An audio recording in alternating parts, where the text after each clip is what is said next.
we need to take care of our health. Our health is our biggest wealth that you cannot buy, that you cannot change, that you can't do anything about if you don't have it, right?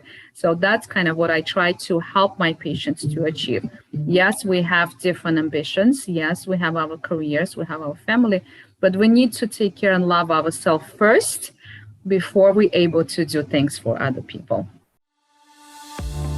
The sacred divine feminine is creative, abundant, flowing, receiving, and disruptive.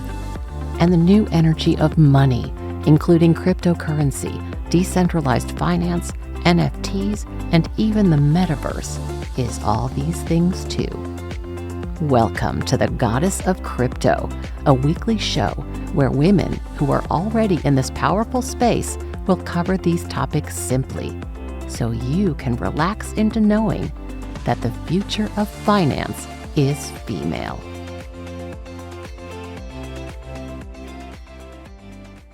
Hello and welcome back to another episode of Goddess of Crypto. I have with me today Dr. Natalya Fazylova. She believes that women's wealth is directly connected to women's health. And I want to talk to her today and hear all about this. We had an amazing conversation a couple of weeks ago when we first met, and I couldn't wait to get her on the show. So I am very excited to kick off the January health and wellness part of your money with Dr. Natalya. Welcome. We're super happy to have you here. Hello, everyone, and hello, Haley. It's a pleasure and an honor to be here. And I hope I would be able to share a lot of insights how you could be wealthy, but you have to be healthy as well. So why don't you tell us a little bit about what caused you to make this connection between wealth and health? What caused you to decide that this was something that you wanted to make into your life's work? First, let me kind of tell a little bit of what I do, and it will click and kind of connect on what I try to share with people. What is my message in life with my clients, with my patients, and with my whole family, basically. So my background is I'm a doctor, and we have a clinic in Manhattan, in New York City. Our clinic is focused on wellness. It focuses on anti-aging and beauty, and I've been doing it for past 10 years, even more so. And what I've noticed when I was dealing with my patients come in, especially in New York, we are busy, everybody's striving and has a lot of ambitions, and we're running and trying to achieve what we want in life. But our health seems to be put on the back burner, especially if you have family, you have kids, you're trying to get your career rolling. And I was one of that type of person myself. So I was going to school, taking care of the family, working at the same time, kind of busy lifestyle. So I had a lot to learn myself first. How do I keep a balance? How do I make sure that my health remains up, that I'm upbeat and I'm kind of able to accomplish what I'm trying to accomplish? And that's what made me thinking, how do I implement it in my own lifestyle? Which I did.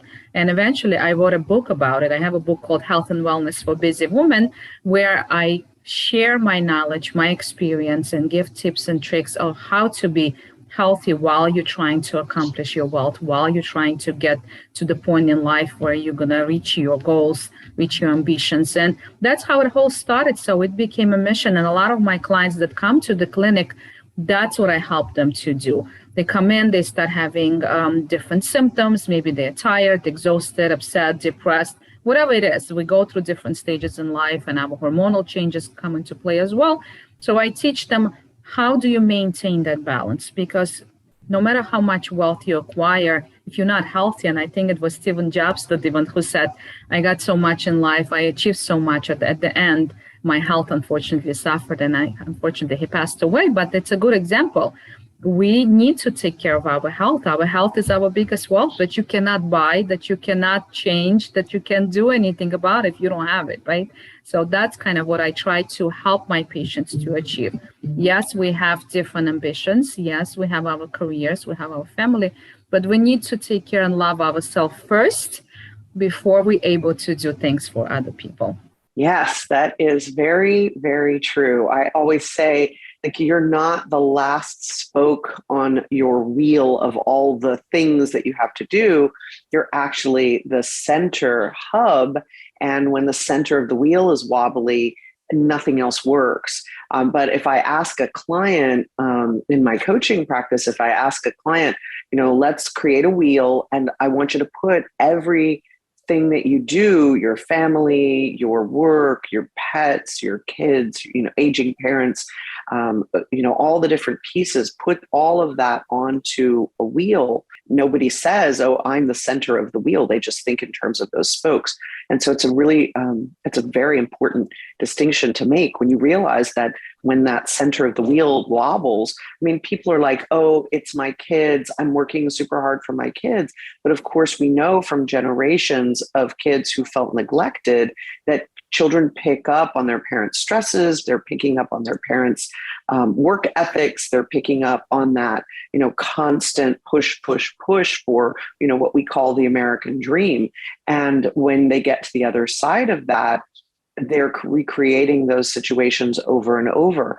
And, women especially, and I'm sure you can speak to this further, but I know that a lot of women are told that they have autoimmune diseases. They have diseases that don't make any sense. Like the doctors have no reason, no really even diagnosis and no cure. And I have often made that connection energetically to the amount of stress that people are going through and to the idea that it is not acceptable for us to take time off, to be healthy. We have to get sick in order to take time off. It's why it really bothers me that with insurance, they don't really cover a lot of wellness treatment. They mostly, which is preventative, they mostly cover when something goes wrong. So if I'm just going to the doctor for a checkup, or I'm just going to the doctor to have an annual exam, they'll cover it. But if I want to go to the doctor to maintain or improve my existing good health, that's not covered in any way. It's why it's so hard to get people to cover chiropractic or acupuncture or any of the other holistic treatments, because those are wellness treatments more than they are, illness treatments. So what do you think about that? Well, you kind of nail it. That's a big part of my practice. I'm out of network. I don't accept insurances because at the beginning when I did, I had a lot of restriction. They don't cover for this. They don't cover for that. And it's not the way I want to practice medicine. I would like to prevent diseases from happening, and a lot of them are preventable. So what we do functional and integrative medicine.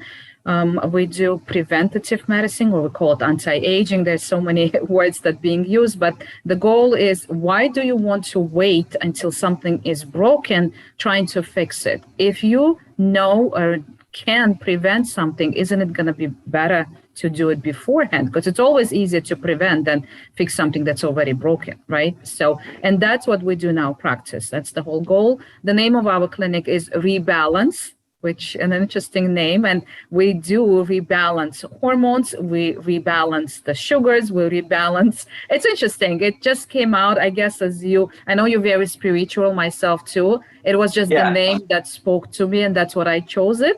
And and I know that we chose the right name because most of the things that we do, we try to rebalance things so it works harmoniously. It works in a tandem of everything that you do. And we're talking about spiritual, we're talking about mental health, mental well-being, and mind and body connection as well. And one thing that you mentioned that plays a huge role is the stress. Because what happened when our body, and people think about stress like emotional stress, it's not only emotional stress, it's all the physical stress, the chemical stress that we unfortunately exposed to. Talking about even the cell phones, all the radiation that comes from our cell phone, that's a type of stress too. And our body usually tries to fight it, to protect us. And if you are bombarded with stress, from emotional stress, from dealing with the relationship issues, maybe it's a work-related stress, plus physiological, we don't sleep enough, we don't eat healthy food, all of it eventually accumulates and start affecting our body in different ways. A stress hormone is cortisol that gets released. It affects our female hormones like estrogen and progesterone. In males, it starts affecting their testosterone. So sexual wellness is a big part of our practice. A lot of patients that come in, they have developed already issues with their hormones, females or males, and it's affecting their life. And part of it is the stress that they exposed to, multiple stresses. So first thing that we usually do, there's actually a test to check your cortisol levels and your stress level. So we'll check it first, then we check all the other hormones. We check obviously cholesterol and other stuff. We do like a full panel of multiple tests to see where things coming from. And once we start balancing things out, people feel less anxious. We teach them how to deal with stress and we do IV drips, we do supplements, different protocols, individualized based protocol. We help them to center themselves, mind, body, so everything is connected. They get centered, they get relaxed, they choose what's more important for them in life, which should be me first and then everybody else, right? And then based on that, we're able to build them, not to give them a quick fix. Here's the pill, you take it, it's gonna fix you all the problems and everything's gonna go away. No, we teach them how do you change your lifestyle so you don't only start feeling better, you maintain that feeling and you continue to be healthy and work on getting the wealth that you're trying to achieve. Let's talk about how you feel like health affects money. Like, how do you feel that trickle down works? I have my own opinion, so I want to hear yours first. Well, look, think about it. If you are not feeling well, what kind of energy you're giving to the universe, of you putting to universe, right? It all comes back. The more negative you send out the message, I don't know, whatever you believe in, it's a God, it's a universe, whatever it is, whatever higher power that we have there. And I know someone is there or something is there. Whatever, how much negative you output, that's how much negative you unfortunately get back. So the more positive you are, the more optimistic you are, which usually comes from feeling well, from having energy, I feel like a lot of things going to come back and reciprocate and mirror what you output, and that's going to come back. At least that's what in my experience. I mean, the more giving I am and the more positive I am, it usually comes back. Maybe not immediately, maybe not the same day, but eventually I do get all the positivity back from what I send out. If you're healthy, if you feel the energy, if you feel that you could accomplish a lot and give it to the world, it's all going to come back to you and you're going to be more successful. I deal with a lot of people who, we have a lot of clients that come, let's say, from Wall Street, or we are in the neighborhood that we have a lot of lawyers' offices and financial offices. So people who work in the high-paying or wealthy environment, but they're so stressed, they don't even appreciate what they have and what they're getting back. They're so depressed or maybe not in a good mood. So whatever they're trying to achieve, they do not even enjoy the achievements that they get in life. And that's the main part. If you're not enjoying what you're doing, it's extra stress that you add to yourself as well. As compared to someone who is healthy, feels good, and able to enjoy and achieve what they're trying to do.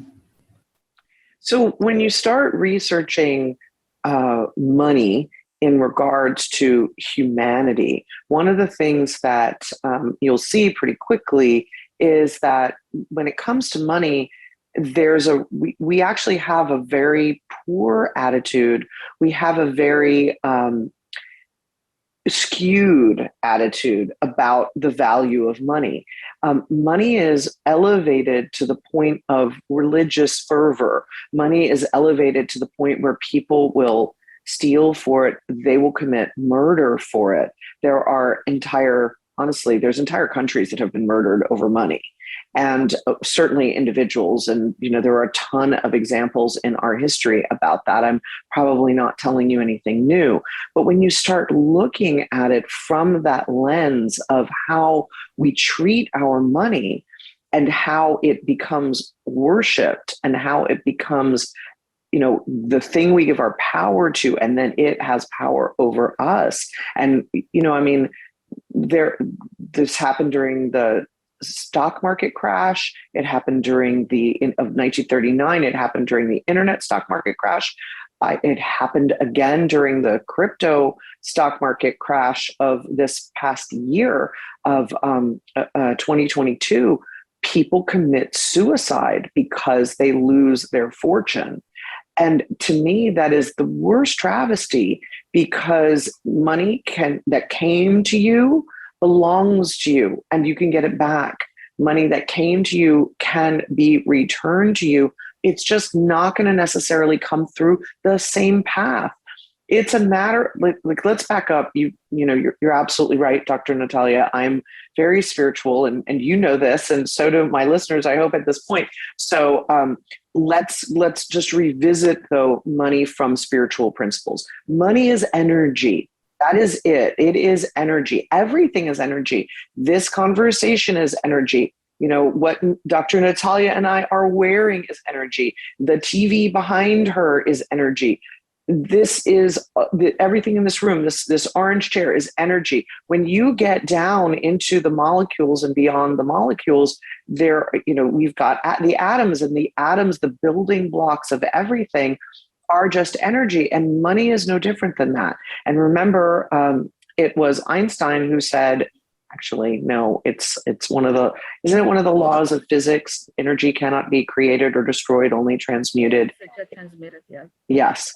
I was going to give the credit to Einstein, but I think it's like a physical law. So the idea of that means that what is this chair can be your money. What is this conversation can be your money. And it just depends on how we see it. We see this chair as solid. It is not solid, not when you get down into the building blocks of it.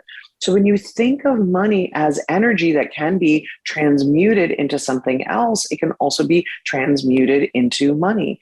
And when it comes to our connection to that, we are energy too, and everything at the highest levels is all one.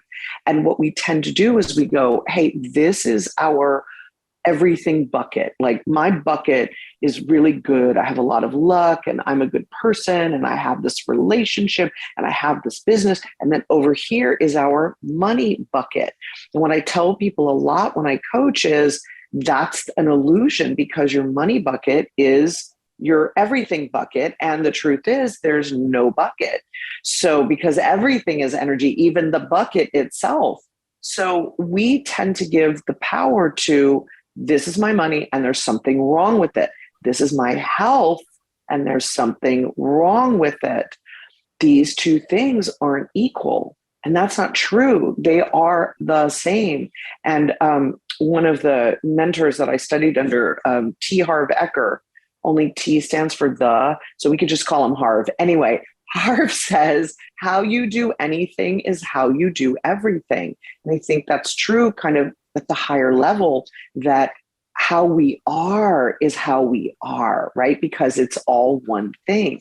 So when our health is out of balance, I love the name of your clinic, by the way, like ReBalance, of course, because when your health is out of balance, it affects everything else in your life. When you are worshiping money, your energy is taken not just by the acquisition of money, but by the lack of money. You have energy going towards this belief system that you don't have enough, that you are not sourced from within, and that your enoughness will come from the outside. And when we start telling that story, we are telling the story of how we are not enough inside.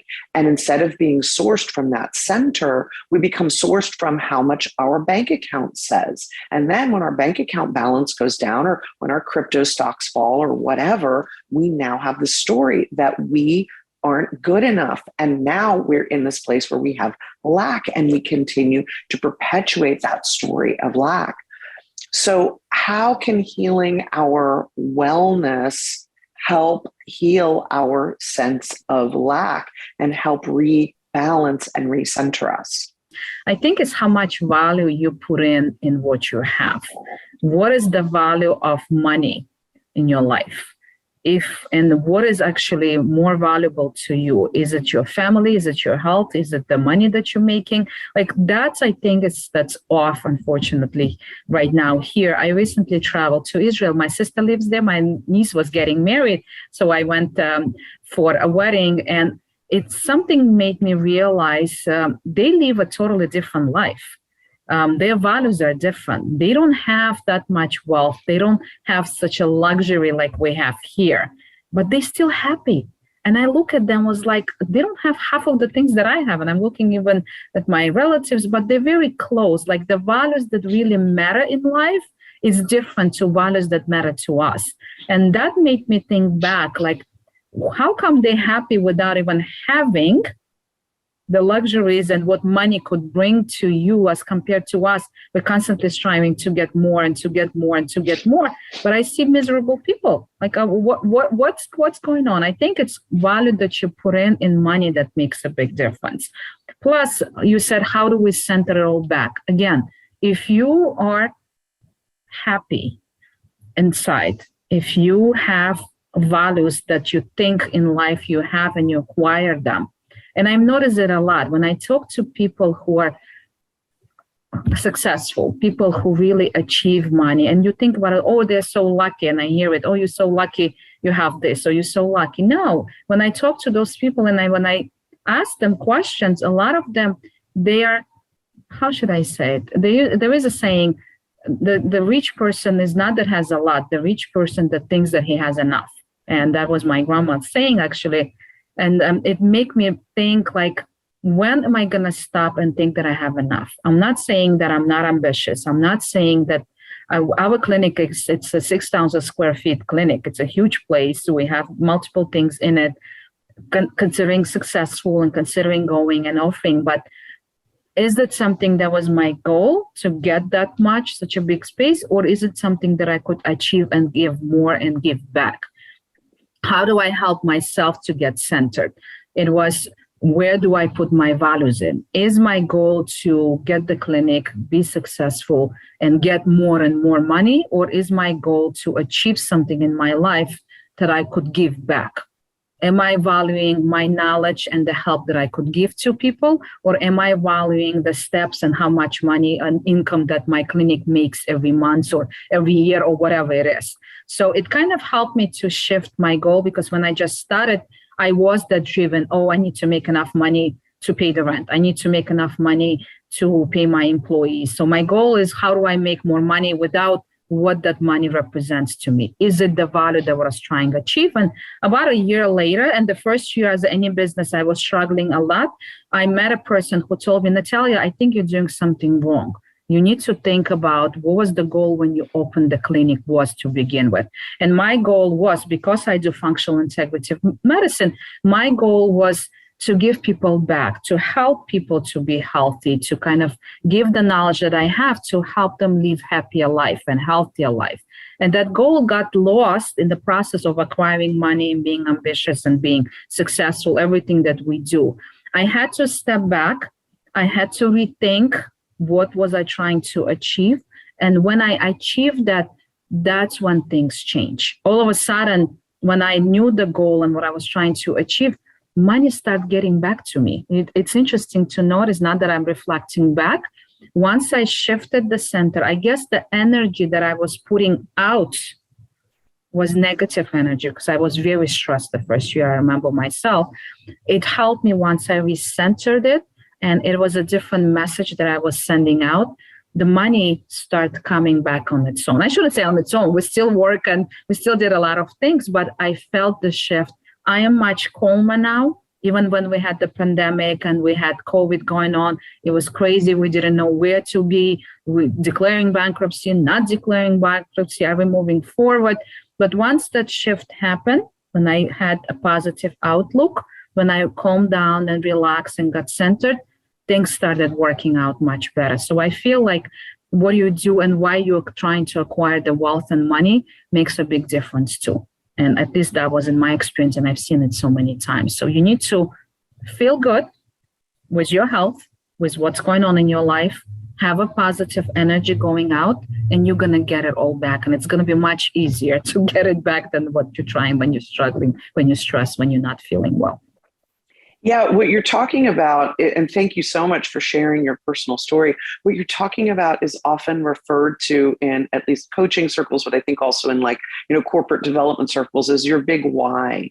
You want to find out, why do you want to do this? What is the purpose? People, from a spiritual perspective, And I've worked with a lot of people who channel. So they'll questions that they want to ask when you're getting information like from the other side or from the universe. What have I come here to be? And Spirit's answer is always, you have come here to be, just to be. That's why you're here, is to be. And when possible, to be in joy. Those are your real purposes. And that people get confused with the question that they're asking is, what have I come here to do? And to do is a choice. Can you be a janitor? Can you be a CEO? Yes, as long as you're the best janitor or the best CEO, that's what is most important, because then you are being, and you are being in joy.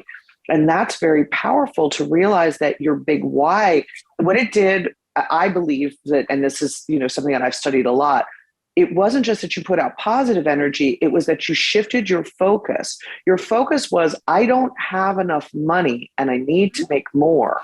But think about the law of attraction.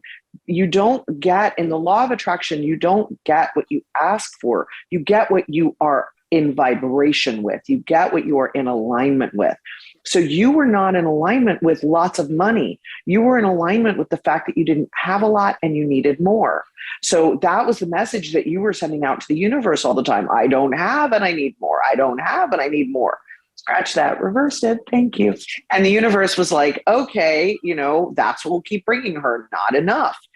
And people get confused about what the law of attraction really does. I know that I did for a very, very long time. So when you want to shift that energetically, you want to say, yes, I have all that I desire already.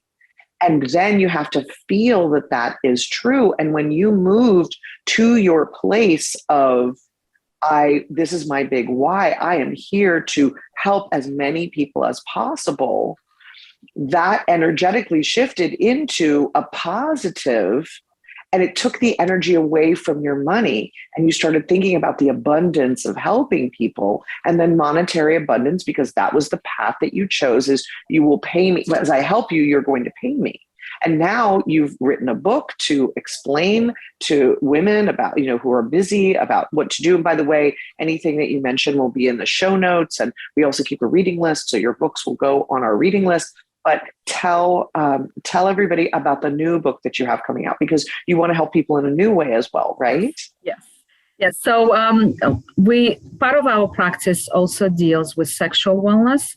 It's a big part of life as well. It's relationship. It's having sexual activities and kind of getting together. And I can see your sexual health affecting your money as well as your mental health affecting your money. Yeah, big time. So talk about that a little bit as well. Yeah. So when you're not happy in relationship, when you have issues with your sexual health, it definitely causes more stress and definitely affect life as well. And at the same time, when you are overly stressed, when you're not feeling well, that will affect your sexual wellness as well. And I've seen it a lot in the practice. My past experience, I used to work in gynecology settings, so I will deal with a lot of patients coming in. Either younger generation coming in and having polycystic ovary syndrome, a lot of hormonal discomfort, acne, hair loss, a lot of issues at the younger age, or when we get into perimenopausal years, we're talking about 30s, 40s, and we get into menopause, shift in hormones, stress affect shift in those hormones, decreased libido, no desire in sexual activity. We're talking about decreased sensation in the genital area. So there's a lot of other things that get affected, unfortunately, with stress as well. And we launched our sexual wellness program last year, very successful. We're treating men with erectile dysfunction or just even improving. You don't have to have a problem. There's always a way to improve it. I see a lot of females that have decreased libido, decreased sensation, and other issues that they develop. So there's certain treatments for that too. So our book is coming out next month. So we wrote a book called Sex in the City. It's a great book. We wrote it we have fictional characters there. It's not a medical textbook anymore. It's more kind of giving people a way to realize that they don't have to live and suffer in silence. Sexual wellness, it's still the topic, or sexual health is a big taboo, or people feel ashamed to talk about it, or they might consider, oh, I don't want to have sex anymore. I have decreased sensation. It's part of aging. I'm getting old. That's why I have an issue. No, it doesn't have to be. There is no limit of when you should stop having sexual activity or enjoy your sex life. There is no limitation. I have patients that coming in their 80s and 90s and still having partnership and kind of looking and, experimenting. And it's great. Why not? Actually, why not? Statistically, the STDs, the transmitted disease, they go on the rise after menopause because you don't worry about getting pregnant anymore. You don't use protection. So it means that activity is there. So we would like people to enjoy getting in a relationship. You don't have kids anymore if you're in a family. You're done with your career. You don't have to worry about things. So you enjoy the relationship. And we want people to enjoy it. So in that book, the message that we're trying to send to people with the book that we wrote, that it's okay to talk about it. That's the biggest hurdle for patients to come in and acknowledge that they have a problem and trying to find solution. That's the first step. And that's the hardest step. People, when they come in, it's like, I need to talk to you about something. Okay. What you would like, and it takes them time to tell that I don't feel well, or I don't enjoy sex anymore. I don't have the sex drive, and it could be both. It could be man, woman, whatever. There's different issues that happen in our life, and part of it is hormonal. So we need to address the hormones. A lot of stress affect our hormones as well. So we might need to address stress first before we deal there with the hormones and sex life and everything else. And if you're not happy at home, if you're not happy in your relationship, what kind of energy do you think you're putting out? It will affect your money as well and your wealth, because energy, as you said, it's energy. It's not separate from one to another. Everything is connected. So, the book is coming out. We're very excited.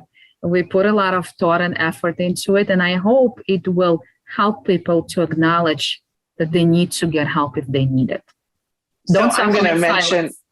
Yes, don't suffer in silence. So I'm going to mention that by the time this airs, Sex and the City will actually have come out.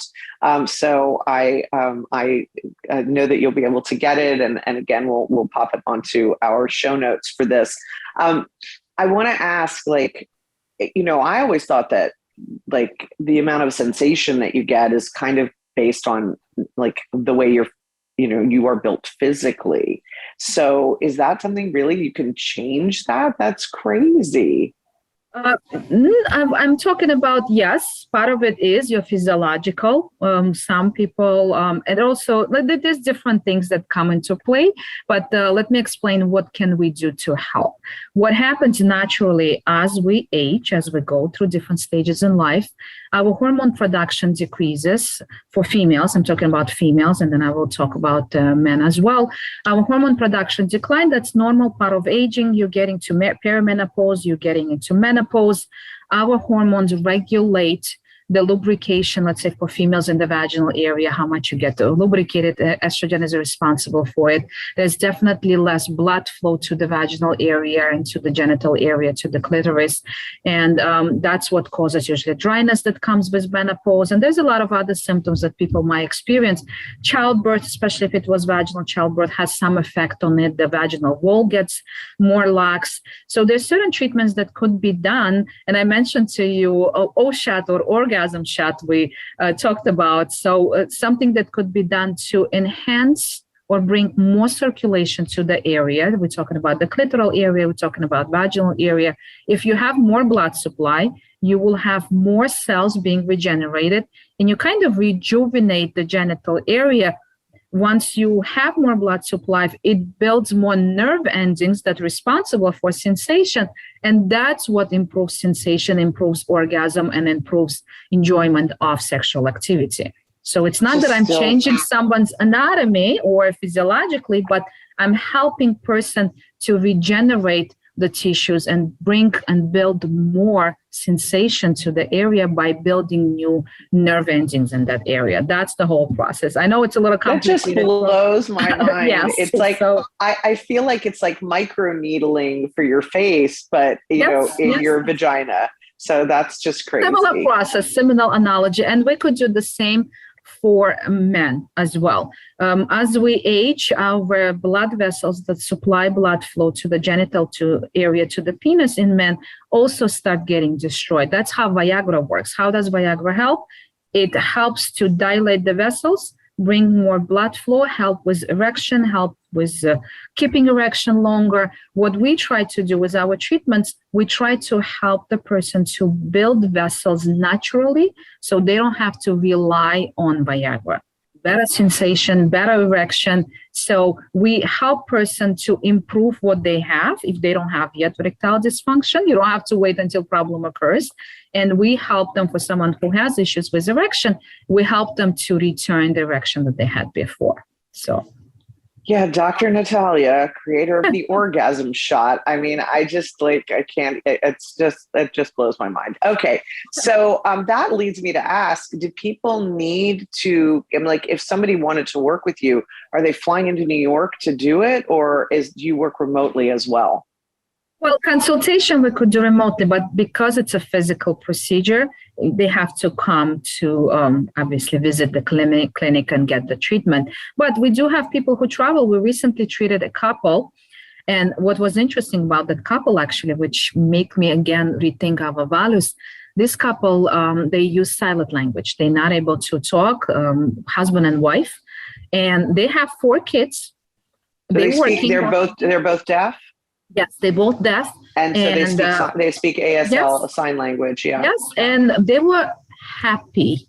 That's what I was trying to make me again step back. Have 4 kids are in college, they're successful, both of them are employed. And what was interesting, sexual wellness was a big part of their life. And they've been together for over 25 years. And we help both of them to achieve what they came to what they needed help with, and they were very happy, and they were very, how should I say, they were very thankful that we were able to return their sex life back. So the values in life. Yeah, I forgot to say this earlier, but I just want to mention, I just got back from my 28th trip to Egypt. It was my 27th tour that I've led there. And Egypt is a great example. Bali is another example. The average income in Egypt monthly is something like $500. It's $400 a month in Bali and US dollars. And Cuba, the average income there is something like $20 US a month, because it's all, paid by the government, and supposedly the government subsidizes everything else. The Cuban people, to me, are poorer than the Balinese and the Egyptians, because they're really limited as to how much money they can make. Like, the government is paying you to be a doctor. The government is paying you to be a shop owner, whatever. It's being subsidized, and they're saying, hey, we're taking care of all of your needs, which they don't do well at all. Like, it's been Cuba, especially during the pandemic, it was really heartbreaking to me. My family here in Florida is Cuban, and because my partner's Cuban, and so I got to hear some of the firsthand stories, and it was really a desperate situation. But in general, even when things aren't terrible, when you go to Cuba, you see happy, smiling faces. When you go to Bali, you see happy, smiling faces. When you go to Egypt, you see happy, smiling faces. I have been in the homes of people who barely live in huts in Egypt, and they're like, they'll come in from the field and they are so happy that you're there, and all they want is for you to share tea with them, and they'll make tea for you, and they don't care that this is their monthly supply of tea. And of course, we always offer money and much more, but then the tea costs or whatever. But it's done as an offering, not to pay them, but rather to give back in the only way that really we can, because they're sharing their only things. I've crashed weddings in Egypt multiple times, actually. I know an Egyptian, a dear friend of mine who went to Bali, crashed a Balinese wedding. Everyone was like, welcome, come in. We want to share with you. I cannot imagine in Miami, like, having even somebody who is from Miami, let alone like some foreign stranger, like, hey, I just showed up at your wedding, like, come on in. People would be more like, get out, you weren't invited. And yet we're spending, like, I see for weddings here in Miami, you're spending $100,000 on the flowers, right? You're really like, you could feed a small country or put all of the children in a Balinese village through college with the amount that we're spending on a wedding, on a single day, where even the things that you're buying, the flowers, the food, the whatever, the leftovers are going in the garbage, the flowers are being trashed, they're not even being donated. We see this with all the buffets that we have here. There's rarely, and I'm starting to see it for the very first time, but there's rarely a time when that is being repurposed, where the food is going, the leftover food is going to feed the homeless. Instead, it's just being thrown out. And so we're inside of a culture that will waste when we already have so much. Like, if you're the poorest person in America, you're richer than something like 50% of the world. And we have huge numbers that are really disparate compared to what everybody else has. And we have this really, really skewed idea. So when you start thinking about the wellness of our world and the wellness of our planet in regards to money, there are really big differences there as well. And I wanted a chance to share that. So thank you. No, definitely. And I happen to come, I used to live in Uzbekistan. I grew up in Uzbekistan. And what you shared right now, that was exactly the custom. We didn't have tables at the weddings that were numbered. Guess this comes in and this is your place and this is whatever. It wasn't like this. It was you having a wedding, and the weddings were done either at the hall or it was done in someone's. We used to have huge backyards, so we used to do weddings at the backyards as well. And it was whoever comes in kind of wedding. And my wedding had 650 people. So it was a big wedding because we have big families. My mom had 9 siblings. My dad has 7 siblings, and consider all the cousins and all the families, all the in-laws and everything else. So we had big families. And everybody was welcome. You're absolutely right. Anybody who could come through the door would be given a seat and would be able to share in the festivities. Obviously, people will come with presents, but scale than what we have here, they were still willing to give the last thing that they have, share it with you, and be happy that they had a guest over. And so I witnessed it, and I grew up in that culture. And we try to keep that up still here as much as we can, even though the values change a little bit, but we still have that background, have that upbringing, and we try to live the same life. And again, the more you give, the more universe will send back to you. That's what I've at least seen. And that's what I've at least done all my life. I'm usually a very giving person. That's my personality. That's how I've been raised. And I never had a lack of the right people entering my life. I always had great mentors. I always had great employees working for me that has the same values. And it just happens that those people come to my life by themselves. I can't even explain it. I could meet people on the train, and that person becomes a vital part in my life, like accidentally. And I don't know, it's just interesting. There are no coincidences. That is what I believe. Maybe. Yes. So what is one more thing that you want the listeners and viewers of Goddess of Crypto to know? We spoke about a lot of being positive, and I feel like it comes from within. You cannot make someone else happy. Person has to be happy from inside, right? So, and your happiness inside comes from balance of health. First thing, you need to feel good to be able to look good, right? Balance of values that you have in life, balance of having that positive energy to give and to receive. You cannot acquire wealth without giving something back. That's something that I've been raised with. And my grandfather, he had a great saying: when you have an open hand that could give back, there would be always something that could be put on that hand. When you have a fist that's tight closed and it keeps to yourself, in a closed box or closed fist, nothing else will enter back. And I kind of think about it all the time. So the more I receive, I try to give the more back, and it always returns back. You're trying to acquire wealth, you need to give back something to get it in return. That's at least my idea. And your health is part of it. You're healthy, you produce positive energy, you will get positive energy back. You will have positive people coming into your life. You will have luck and success coming into your life. You will have, if it's money that you want as a wealth, then the wealth will come back. And it doesn't matter if it's in cryptocurrencies, if it's in dollars, or whatever else people consider wealth, it's all going to return back to you. I totally agree. Dr. Natalya, thank you so much for coming and for bringing your wisdom to Goddess of Crypto. If you liked this episode, please like it, comment it on it, and review it. We would love some more reviews, especially on Apple Podcasts and on YouTube. And please share this with your women friends, with your daughters, with your mothers, with your wives, with your sisters. We want every woman in the world to know that the future of finance is female. I will see you next time on Goddess of Crypto.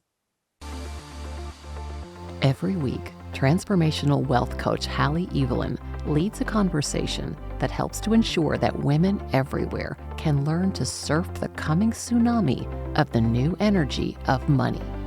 You can find her at goddessofcrypto.me. That's goddessofcrypto.me. Be sure to subscribe to Goddess of Crypto on your favorite platform or watch the show on YouTube. And remember, wealth isn't just your privilege. It's your right.